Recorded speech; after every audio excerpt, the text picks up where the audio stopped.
Hello friends, welcome to Sandhya's kitchen. Sandhya's ಕಿಚನಲ್ಲಿ ಇವತ್ತು ಅಲಸಂದೆ ಸಾಂಬಾರು ಹೇಗೆ ಮಾಡೋದು ಅಂತ ನೋಡೋಣ.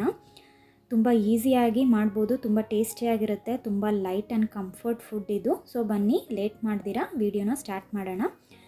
ಇಲ್ಲಿ ನಾನು ಫಸ್ಟು 100 ಗ್ರಾಮ್ ಅಷ್ಟು ಅಲಸಂದೆನ 1 ಅವರ್ ಇದನ್ನು ನೆನೆಸಿಟ್ಕೊಂಡಿದ್ದೆ. ನೆನೆಸಿಟ್ಕೊಳ್ಳೋದ್ರಿಂದ ಇದು ಬೇಗ ಬೇಯುತ್ತೆ, ಅದಕ್ಕೋಸ್ಕರ ನೆನೆಸಿಟ್ಕೊಂಡಿರೋದು.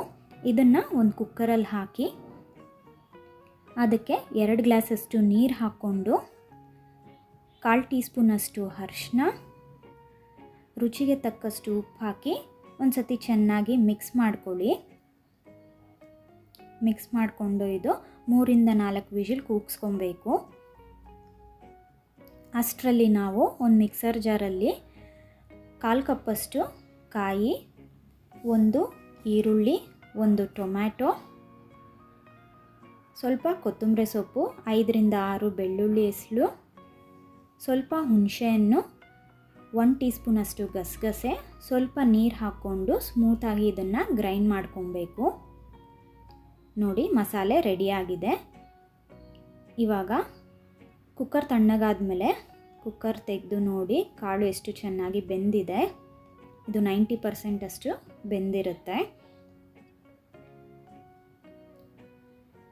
ಇವಾಗ ಇದಕ್ಕೆ ಸಿಪ್ಪೆ ತೆಗೆದುಕೊಂಡು ಕಟ್ ಮಾಡ್ಕೊಂಡಿರೋಂಥ 2 ಆಲೂಗಡ್ಡೆ, ನಾವು ಗ್ರೈಂಡ್ ಮಾಡ್ಕೊಂಡು ಇಟ್ಕೊಂಡಿರೋಂಥ ಮಸಾಲೆ, ಸ್ವಲ್ಪ ನೀರು, 1.5 ಟೀ ಸ್ಪೂನಷ್ಟು ಸಾಂಬಾರು ಪೌಡರ್, ಇದೆಲ್ಲ ಹಾಕ್ಕೊಂಡು ಚೆನ್ನಾಗಿ ಮಿಕ್ಸ್ ಮಾಡ್ಕೊಳ್ಳಿ.